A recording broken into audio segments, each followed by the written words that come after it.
Hey, everybody. We're going to do the February 5th daily Bible reading from the Chronological Bible. It's the New Living Translation by Tyndale. So, celebrating the Passover annually would remind Israel that God always keeps promises made to previous generations, that no oppressor is bigger than God, and that God judges Israel's enemies. Who God is for Israel in the Passover, he would always be for them. Joseph's bones similarly testify to God's faithfulness. God's presence with his people is evidenced in a pillar of fire by night and a pillar of cloud by day. The Egyptians quickly assemble their army and trap a panicking Israel at the Red Sea. Both groups have much to learn about God. God positions himself between the Egyptians and his people. Then he parts the Red Sea for Israel's crossing and collapses the walls of water upon the Egyptian army, drowning them. Moses and Miriam composed theologically robust songs to remember God's triumph over Egypt. Israel quickly forgets God's wondrous care. However, when they come to the bitter waters of Marah, future generations marvel at God's provision and Israel's shocking unbelief. You know, God is the same yesterday, today, and forever. That's what he says in his word. He never changes. He never sleeps. He never slumbers. So Exodus chapter 13, beginning in verse 1. Sorry, I clicked it too fast. Then the Lord said to Moses, "Dedicate to me every firstborn among the Israelites. The first offspring to be born of both humans and animals belongs to me." So Moses said to the people, "This is a day to remember forever, the day you left Egypt, the place of your slavery. Today the Lord has brought you out by the power of his mighty hand. Remember, eat no food containing yeast. On this day in early spring, in the month of Abib, you have been set free. You must celebrate this event in this month each year after the Lord brings you into the land of the Canaanites, Hittites, Amorites, Hivites, and Jebusites. He swore to your ancestors that he would give you this land, a land flowing with milk and honey. For 7 days the bread you eat must be made without yeast. Then on the seventh day celebrate a feast to the Lord. Eat bread without yeast during those 7 days. In fact, there must be no yeast bread or any yeast at all found within the borders of your land during this time. On the seventh day, you must explain to your children, "I am celebrating what the Lord did for me when I left Egypt." This annual festival will be a visible sign to you, like a mark branded on your hand or your forehead. Let it remind you always to recite this teaching of the Lord. With a strong hand, the Lord rescued you from Egypt. So observe the decree of this festival at the appointed time each year. This is what you must do when the Lord fulfills the promise he swore to you and to your ancestors. When he gives you the land where the Canaanites now live, you must present all firstborn sons and firstborn male animals to the Lord, for they belong to him. A firstborn donkey may be brought back from the Lord by presenting a lamb or young goat in its place. But if you do not buy it back, you must break its neck. However, you must buy back every firstborn son. And in the future, your children will ask you, "What does this all mean?" Then you will tell them, "With the power of his mighty hand, the Lord brought us out of Egypt, the place of our slavery. Pharaoh stubbornly refused to let us go, so the Lord killed all the firstborn males throughout the land of Egypt, both people and animals.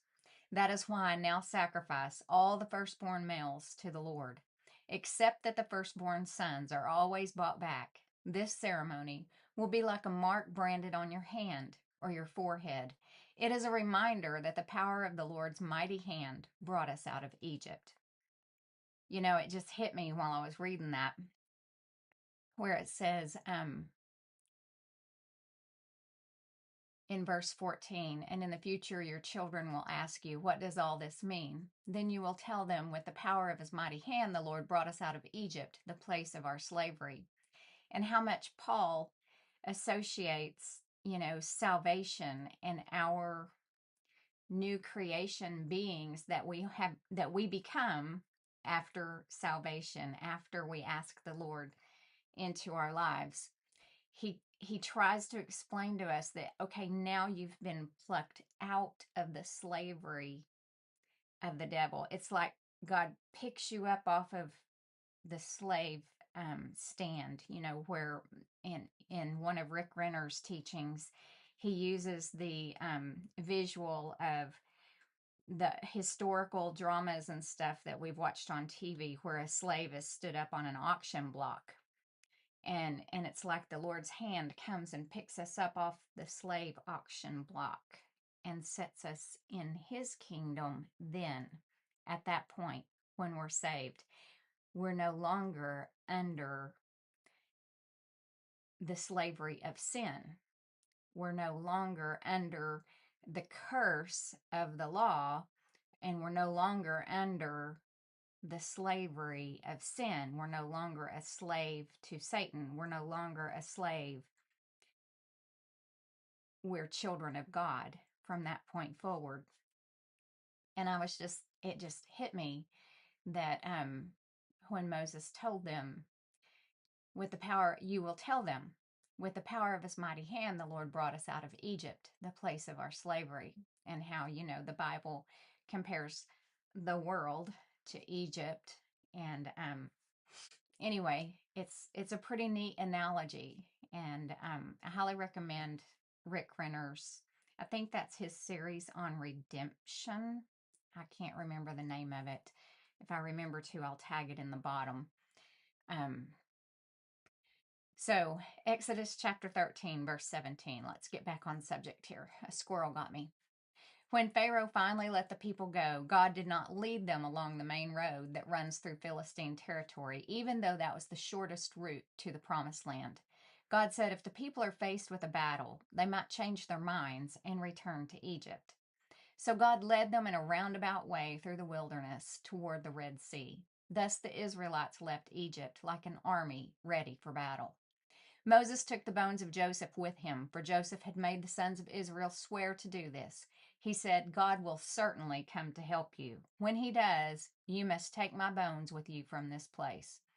The Israelites left Succoth and camped at Etham on the edge of the wilderness. The Lord went ahead of them. He guided them during the day with a pillar of cloud, and he provided light at night with a pillar of fire.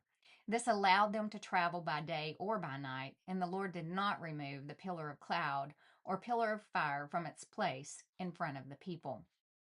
Then the Lord gave these instructions to Moses: order the Israelites to turn back and camp by Pahiroth, between Migdol and the sea. Camp there along the shore across from Baal Zephon. Then Pharaoh will think the Israelites are confused. They are trapped in the wilderness. And once again, I will harden Pharaoh's heart, and he will chase after you. I have planned this in order to display my glory through Pharaoh and his whole army. After this, the Egyptians will know that I am the Lord. So the Israelites camped there as they were told. When word reached the king of Egypt that the Israelites had fled, Pharaoh and his officials changed their minds. What have we done letting all those Israelite slaves get away? They asked. So Pharaoh harnessed his chariot and called up his troops. He took with him 600 of Egypt's best chariots, along with the rest of the chariots of Egypt, each with its commander. The Lord hardened the heart of Pharaoh, the king of Egypt, so he chased after the people of Israel, who had left with fist raised in defiance. The Egyptians chased after them with all the forces in Pharaoh's army, all his horses and chariots, his charioteers and his troops. The Egyptians caught up with the people of Israel as they were camped beside the shore near Pahiroth, across from Baal Zephon. As Pharaoh approached, the people of Israel looked up and panicked when they saw the Egyptians overtaking them. They cried out to the Lord, and they said to Moses, why did you bring us out to die in the wilderness? Weren't there enough graves for us in Egypt? What have you done to us? Why did you make us leave Egypt? Didn't we tell you this would happen when we were still in Egypt? We said, leave us alone. Let us be slaves to the Egyptians. It's better to be a slave in Egypt than a corpse in the wilderness. But Moses told the people, don't be afraid. Just stand still and watch the Lord rescue you today. The Egyptians you see today will never be seen again. The Lord himself will fight for you. Just stay calm. Then the Lord said to Moses, "Why are you crying out to me? Tell the people to get moving. Pick up your staff and raise your hand over the sea. Divide the water so the Israelites can walk through the middle of the sea on dry ground. And I will harden the hearts of the Egyptians, and they will charge in after the Israelites. My great glory will be displayed through Pharaoh and his troops, his chariots and his charioteers. When my glory is displayed through them, all Egypt will see my glory and know that I am the Lord." Then the angel of God, who had been leading the people of Israel, moved to the rear of the camp. The pillar of cloud also moved from the front and stood behind them. The cloud settled between the Egyptian and Israelite camps. As darkness fell, the cloud turned to fire, lighting up the night. But the Egyptians and Israelites did not approach each other that night, all night. Then Moses raised his hand over the sea, and the Lord opened up a path through the water with a strong east wind. The wind blew all that night, turning the seabed into dry land. So the people of Israel walked through the middle of the sea on dry ground, with walls of water on each side. Then the Egyptians, all of Pharaoh's horses, chariots, and charioteers, chased them into the middle of the sea. But just before dawn, the Lord looked down on the Egyptian army from the pillar of fire and cloud, and he threw their forces into total confusion. He twisted their chariot wheels, making their chariots difficult to drive. "Let's get out of here, away from these Israelites," the Egyptians shouted.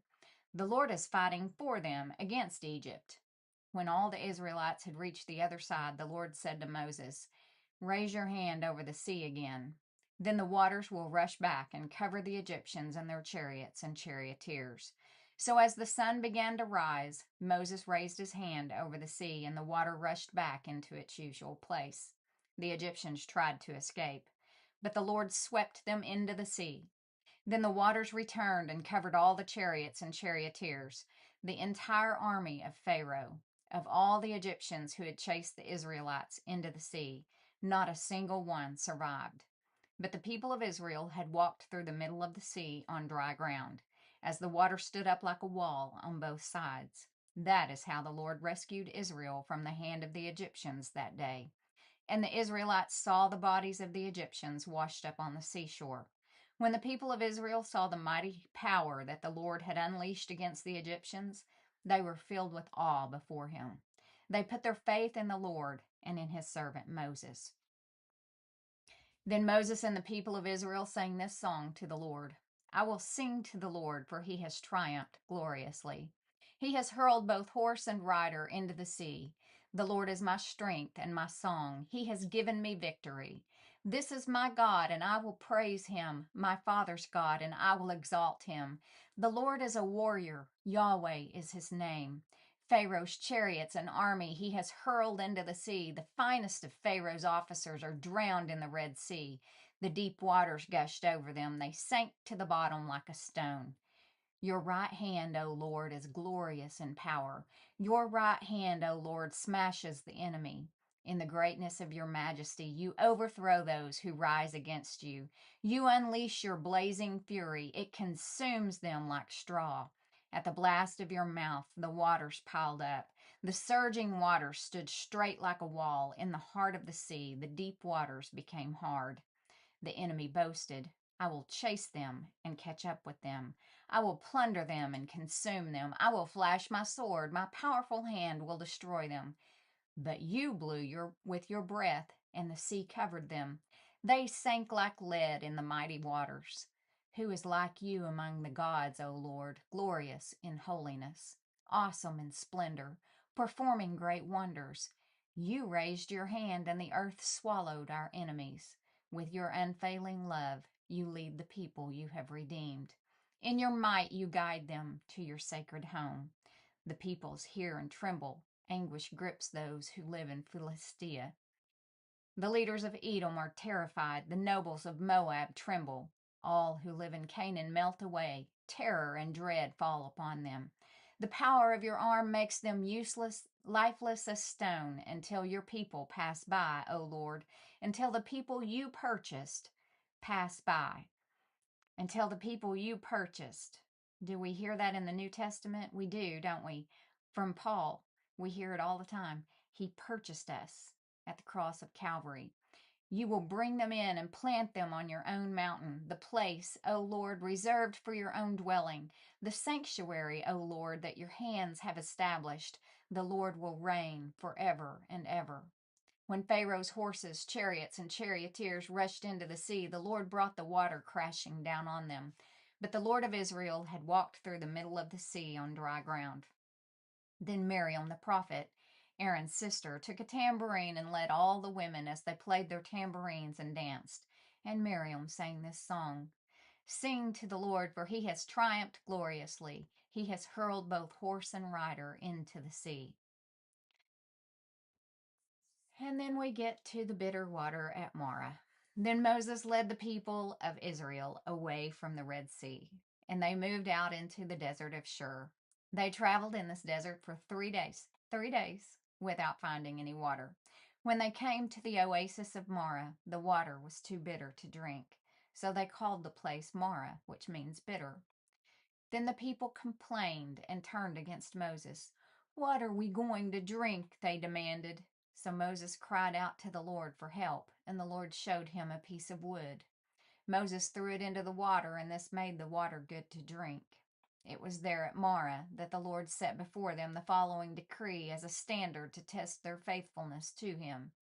He said, If you will listen carefully to the voice of the Lord your God, and do what is right in his sight, obeying his commands and keeping all his decrees, then I will not make you suffer any of the diseases I sent on the Egyptians, for I am the Lord who heals you.